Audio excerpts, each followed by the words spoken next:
এখন আলোচনা আসছে স্থানীয় সরকার নির্বাচন নিয়ে। মানে এই যে বিভিন্ন সিটি কর্পোরেশন, উপজেলা, তারপরে আপনার পৌরসভা, ইউনিয়ন পরিষদ, এসব নির্বাচন নিয়ে আলোচনা হচ্ছে। এটা আসলে আমার বিবেচনায় আরো অনেক আগেই হওয়া উচিত ছিল। এবং আমি তো মনে করি এমপি সংসদ নির্বাচনের আগে স্থানীয় সরকার নির্বাচন হওয়া উচিত ছিল। দুটো কারণে উচিত ছিল। প্রথমত, স্থানীয় সরকার নির্বাচনটা ধাপে ধাপে হয়, একবারে বড় করে হয় না। কাজে ছোট ছোট করে হলে নির্বাচন কমিশনের সক্ষমতাটা আমরা ওখানে বুঝতে পারতাম। এই নির্বাচন কমিশনকে কিন্তু আমি খুব একটা সফল নির্বাচন কমিশন মনে করি না। কারণ ওনারা গণভোট নিয়ে যা করেছেন সেটাকে ন্যাক্কারজনক ঘটনা বলে আমার ধারণা। যাই হোক, সে আলোচনা অন্যদিন করা যাবে, আগেও বহুবার করেছি। বাট স্থানীয় সরকারটি নিয়ে কথা বলি। তো স্থানীয় সরকার নির্বাচনটা আগে করা উচিত ছিল, করা হয়নি।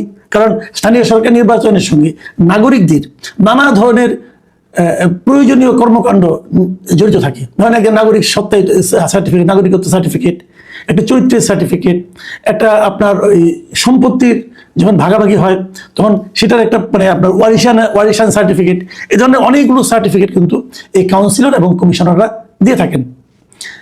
সিটি কর্পোরেশন, ইউনিয়ন পরিষদ অথবা আপনার সিটি পৌরসভা, এগুলোতে এগুলো থাকে।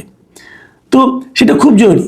পৃথিবীর যত সভ্য দেশ আছে এবং যে সমস্ত জায়গায় জনগণের আপনার ক্ষমতাটাকে জরুরি গুরুত্বপূর্ণ দেওয়া হয়, সে সমস্ত দেশে কিন্তু স্থানীয় সরকার খুবই শক্তিশালী থাকে। এবং বিভিন্ন এলাকায় আমাদের এখানে যেমন উন্নয়ন কর্মকাণ্ড মানে হলো যে এমপিদের একটা তন্ত্র, এমপিরাই সেখানে রাজা, এমপিরা যা বলবে তাই হবে। স্থানীয় সরকার শক্তিশালী হলে পরে এমপিদের সেই দৌরাত্মটা থাকে না, এবং সেটা থাকা উচিত নয়। কারণ এমপিরা তো পার্লামেন্ট মেম্বার, তারা স্থানীয় পর্যায়ের উন্নয়নে কেন তাদের ভূমিকা থাকতে হবে? এখানে ভূমিকা থাকবে স্থানীয় সরকারের, যেমন উপজেলার চেয়ারম্যান, পৌরসভার মেয়র, তাদের। এমপিরা মতামত দিতে পারে, এমপিরা কোনো রকম খারাপ হলে পরে জনগণের কথা শুনে তা সে নিয়ে সংসদে তুলতে পারে, আলোচনা করতে পারে। কিন্তু কোনটা কাজটা কাকে দিতে হবে, কি কাজ করতে হবে, এগুলো এমপি দেখার ব্যাপার হওয়া উচিত না বলে আমি মনে করি। যাই হোক, সরকার বিএনপি চায়নি স্থানীয় সরকার, বিএনপি নির্বাচনের পরে চেয়েছে, তারা ভেবেছে নির্বাচনের পরে হলে তাদের সুবিধা হবে। ঠিক আছে, সেভাবে হয়তো হবে, কিন্তু কবে হবে সেটা বড় কঠিন এই কারণে। এই ক্ষেত্রে বিএনপির একটা ভূমিকা আমার একদমই পছন্দ হয়নি। সেটা হলো তারা ক্ষমতায় আসার পর, মানে সংসদ নির্বাচনের পরপরই তারা এসে প্রথমে যেটা হলো 2 দফায় দেশের 11টি সিটি কর্পোরেশনে দলীয় ব্যক্তিকে, তাদের দলের ব্যক্তিকে মানে প্রশাসক হিসেবে নিয়োগ দিয়েছে। সাধারণত সিটি কর্পোরেশনে মেয়র না থাকলে পরে ওখানে একজন প্রশাসক হিসেবে নিয়োগ করা হয়, এবং এই প্রশাসক সাধারণত কোনো একজন আমলা, মানে আপনার এডিশনাল সেক্রেটারি টাইপের এই লেভেলে কোনো একজন লোক থাকেন। কিন্তু সেগুলো সেরকমই ছিল, তাদের সরিয়ে সব জায়গায় দলীয় লোককে প্রশাসক হিসাবে নিয়োগ করেছে বিএনপি। আমি মনে করি এই কাজটা তারা ঠিক করেনি। এরপরে আবার তারা যেটা করেছে সেটা হলো প্রত্যেকটা জেলা পরিষদের যিনি প্রশাসক হবেন সেখানেও তারা তাদের দলীয় লোককে নিয়োগ দিয়েছে। হয়তো তারা ভেবেছে যে এভাবে স্থানীয় সরকারে তাদের লোক থাকলে পরে যখন নির্বাচনটা হবে তখন এই লোকগুলোর রেজাল্ট ভালো হবে। কিন্তু আমার বিবেচনা, আমার মনে হয় কেন যেন এটা বরং বুমেরাং হয়ে যেতে পারে। বুমেরাং হবে কারণ তারা তো এই অল্প সময়ে 1-1.5 বছরে অথবা 6 মাসে তারা তো তেমন কোনো কাজ দেখাতে পারবে না। যদি কাজ দেখাতে না পারে তাহলে তাদের ভর্তুকি আরো কমবে। কাজে এটা কেন বিএনপি করেছে আমি বলতে পারবো না, কিন্তু সেটাও কথা না। কথা হলো নির্বাচনটা হতে যাচ্ছে, এবং এই নির্বাচনটা কবে হবে ধারণা করা হয় এই বছর ডিসেম্বরে অথবা ওই সময় আশেপাশে হবে নির্বাচন। মানে তার ক্ষমতা আসা 7-8 মাস অথবা 6 মাস পরে থেকে হয়তো হবে।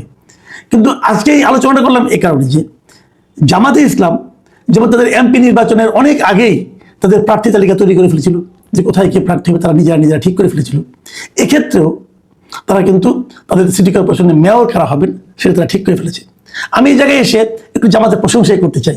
আমি চাই এই কারণে, দেখেন এই যে মহিলা এমপি নির্বাচন হলো, বিএনপি থেকে তারা নির্বাচন করেছে, যে বিএনপি থেকে যে মহিলা এমপিগুলি হয়েছে তাদের জন্য আপনি ভাবেন প্রায় 1,500-2 হাজারের মতো লোক কিন্তু আবেদন করেছে। মানে এত বিশাল লোক থেকে বিএনপিকে বেছে নিতে হয়েছে যে তারা কাকে মহিলা এমপি বানাবে, এবং এটা নিয়ে ধাক্কাধাক্কি, ধরাধরি, এরে ধরে তারে ধরে নানা রকম, এটা নিয়ে নানা রকম স্ক্যান্ডালও হয়েছে। কিন্তু যারা কখনোই বিএনপি করে না এমন লোকও কিন্তু মহিলা এমপি হয়ে গেছেন। যারা মহিলা এমপি হওয়ার জন্য অনেক দিন ধরে আশায় ছিলেন তারা হতাশ হয়েছেন। যারা দীর্ঘদিন ধরে রাজনীতি করেছেন, অনেক ত্যাগ স্বীকার করেছেন, তারা হতাশ হয়েছেন। কিন্তু এর বিপরীতে দেখেন জামাত কি করেছে। জামাতের কারা মহিলা এমপি হবেন এটা নিয়ে কোনো আলোচনা নাই। জামাতের মহিলা এমপিদের কোনো আবেদন করতে হয় নাই, কোনো কিছু। জামাত তার কমিটি বসে তারা ঠিক করে দিয়েছেন যে কারা কারা মহিলা এমপি হবেন। এটা নিয়ে কোনো বাদ প্রতিবাদ নাই, কেউ দল ছেড়ে চলে যায় নাই, কেউ অভিমান করে দুইটা কথা বলে নাই। তো আমি একটা জিনিস বুঝি না, সেই জিনিসটা হলো বিএনপি তো যাদেরকে মহিলা এমপি হিসেবে ওনারা মনোনয়ন দিয়েছেন, সেহেতু বিএনপি সেন্ট্রাল কমিটি বসেই অথবা নির্বাচন পরিচালনা কমিটি বসেই তো এইটা মনোনয়নটা দিয়েছেন। তারা যদি জানেনি কাকে মনোনয়ন দিবেন, তাহলে সবার কাছ থেকে আবার ওই 50,000 টাকা 52,000 টাকা নিয়ে আবেদন করতে বলা কেন? এটা কি ফান্ড সংগ্রহের একটা পদ্ধতি? এটা খুব প্রয়োজনীয় ছিল কি? তো এই যে বিষয়গুলি না, আমার বিবেচনায় এগুলি রাজনৈতিক দুর্বলতা হিসেবে মানুষের সামনে কিন্তু এসে যায়। আমি এই জন্যই এর সঙ্গে আমি জামাত ইসলামের তুলনা করলাম যে জামাত ইসলামের প্রার্থী দিয়ে কিন্তু কোনো হইচই হয় না। তাদের মধ্যে বলে না একটা পোস্টের জন্য তাদের এখানে 20 জন 10 জন কিন্তু প্রার্থী আসে না, মনোনয়নপত্র কেনারও কোনো ঝামেলা থাকে না। তারা নিজেরাই ঠিক করে যে আমরা কাকে দেবো কাকে দেবো না। সবাইকে আমরা চিনি, দলের জন্য কার কি ভূমিকা আছে তাদেরকে তারা মনোনয়ন দিয়ে দেয়। এক্ষেত্রেও এই সামনে স্থানীয় সরকার নির্বাচন হবে, তারা কিন্তু সিটি কর্পোরেশনগুলোতে কাদের কাদের নিয়োগ দিবে, এই মনোনয়ন দিবে, সেটা তারা এর মধ্যে ঠিক করে ফেলেছে। আমরা প্রথম জানতাম যে ঢাকা দক্ষিণে সাদিক কায়েমকে দেওয়া হবে, সেটা তো ঠিকই আছে। সাদিক কায়েম ঢাকা বিশ্ববিদ্যালয়ের ভিপি, এবং বলা হচ্ছে যখন নির্বাচনটা হবে গত বছর 25 কিন্তু সেপ্টেম্বরে ইলেকশনটা হয়েছিল, তার মানে ডাকসুর মেয়াদ 1 বছর, তাহলে 26 সেপ্টেম্বরে মেয়াদ শেষ হয়ে যাবে, তার ছাত্রত্ব শেষ হবে, তো তাকে দেওয়া যাবে। এবং এরকমভাবে চট্টগ্রামে, নারায়ণগঞ্জে, গাজীপুরে, হ্যাঁ, এগুলিতে তারা কিন্তু অলরেডি তাদের প্রার্থী ঠিক করে ফেলেছে। মজার ব্যাপার হলো এই প্রার্থীদের দিকে তাকালে একটা জিনিস কিন্তু স্পষ্ট হয়ে যাচ্ছে, সেটা হলো জামাত কিন্তু এই প্রার্থী নির্বাচনের ক্ষেত্রে তরুণদের উপর নির্ভর করেছে। একদম তরুণ যারা, যেমন সাদিক কায়েম এখনো মাত্র ছাত্রত্ব শেষ হবে, তাকে দিয়েছে। প্রত্যেকটা জায়গায় আমি ওদের কয়েকজনের ছবি দেখলাম, এবং ছবিগুলো দেখলে বোঝা যায় তাদের ম্যাক্সিমাম চুলই পায়নি, চুল তাদের কিছুই পাকেনি। তো এটা তরুণদের উপরে যে নির্ভরতা, এটা কেন? এটা আমার কাছে দুটো কারণে মনে হয়। প্রথমত কারণ হলো যে তারা কিন্তু জাতীয় নির্বাচনে একটা তরুণদের একটা প্রতিনিধিত্ব রাখার জন্য তারা কিন্তু এনসিপির সঙ্গে একটা জোট করে নির্বাচনী জোট করেছিল, এবং সেই জোট করে জামাতের খুব একটা লাভ হয়েছে বলে আমার কাছে মনে হয় না, এবং এনসিপির কিছু লাভ হয়েছে। তো তারা যদি নিজেরাই এখন তরুণদেরকে রাজনীতির দিকে উদ্দীপ্ত করতে পারে, দেখাতে পারে যে তারা তরুণ নেতৃত্বকে সামনে আনতে চায়, আমার ধারণা এটা তরুণ ভোটারদের মধ্যে একটা ইতিবাচক প্রভাব ফেলতে পারে বলে তারা হিসেব করছে। এই হিসাবটা ভালো কি মন্দ হয়তো ইলেকশনের পরে টের পাওয়া যাবে, কিন্তু আমি নির্দ্বিধায় বলতে পারি জামাত যদি তাদের তরুণ নেতৃত্বকে এই নির্বাচনে মনোনয়ন দেয়, মানে স্থানীয় সরকার নির্বাচনে, সেটা কিন্তু এনসিপির জন্য খুবই বেদনাদায়ক একটা ঘটনা হবে। কারণ আপনারা জানেন এর মধ্যে এনসিপির বিখ্যাত নেতা, খুবই আলোচিত নেতা আসিফ মাহমুদ সজীব ভুইয়া, তিনি ঢাকা দক্ষিণ থেকে নির্বাচন করবেন বলে ঘোষণা দিয়ে ফেলেছেন। যদি সেখানে সাদিক কায়েমও নির্বাচন করে, তাহলে উনি যে ঘোষণাটা দিয়েছিলেন যে তরুণ ভোটারদের কথা মাথায় রেখে, সেটা কিন্তু ভাগ হয়ে যাবে, এবং সেই ভাগ হলে জামাতকে ছাড়া নির্বাচন করে এনসিপি আদৌ কোনো আসন পাবে কিনা এটা নিয়ে আমার ব্যাপক সন্দেহ আছে। এবং আমার তো মনে হয় যে এই নির্বাচনটা আসলে এনসিপির এককভাবে কি পরিমাণ শক্তি আছে তার একটা বড় পরীক্ষা হয়ে যাবে, এবং সেই পরীক্ষা দেখে কি হবে আমি জানি না। কারণ এনসিপি আবার এরই মধ্যে কিন্তু ব্যাপক প্রস্তুতিও নিয়েছে যে তারা প্রমাণ করতে চাচ্ছে তারা একা পারবে। কিন্তু এনসিপির অধিকাংশ নেতাদের আমার মনে হয়, যারা বিশেষ করে যারা নাকি ইলেকশন করতে চান, তাদের মধ্যে একটা আকাঙ্ক্ষা আছে যেন তারা জামাতের সঙ্গে মিলে জোটবদ্ধভাবে করতে পারেন।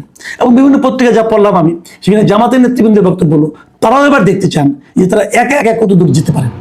কারণ বিগত নির্বাচনে জামাত অনেক ভোট পেয়েছে, সেই ভোট পাওয়ার কারণে তাদের মধ্যে আত্মবিশ্বাস তৈরি হয়েছে, হয়তো আগামী স্থানীয় সরকার নির্বাচনে তারা খুব ভালো করবে।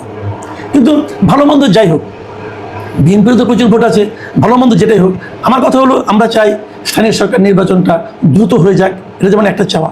আবার দ্বিতীয়ত চাই যে জামাত যেরকম কোনো রকম হইচই ছাড়া নিজেদের সাংগঠনিক দক্ষতার পরিচয় দেওয়ার মাধ্যমে নিজেদের প্রার্থী নীরবে নির্বাচন করতে পেরেছেন, মনোনয়ন ঠিক করতে পেরেছেন, আমরা চাই যে বিএনপিতে সেরকম কিছু একটা হোক।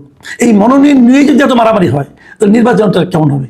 মনোনয়ন নিয়ে মারামারি হওয়ার অর্থ হলো নিজের দলেরই আরেকজন প্রার্থীকে বিদ্রোহী প্রার্থী হিসাবে কিন্তু একভাবে দাঁড়ানোর জন্য প্ররোচনা দেওয়া। সেটা নিয়ে দলীয় একটা সরকারি দল যেটা, তার দলীয় ঐক্যটা আমি মনে করি আরো একটু দৃঢ় থাকা উচিত। প্রিয় দর্শক, এখন এ পর্যন্তই। আল্লাহ হাফিজ।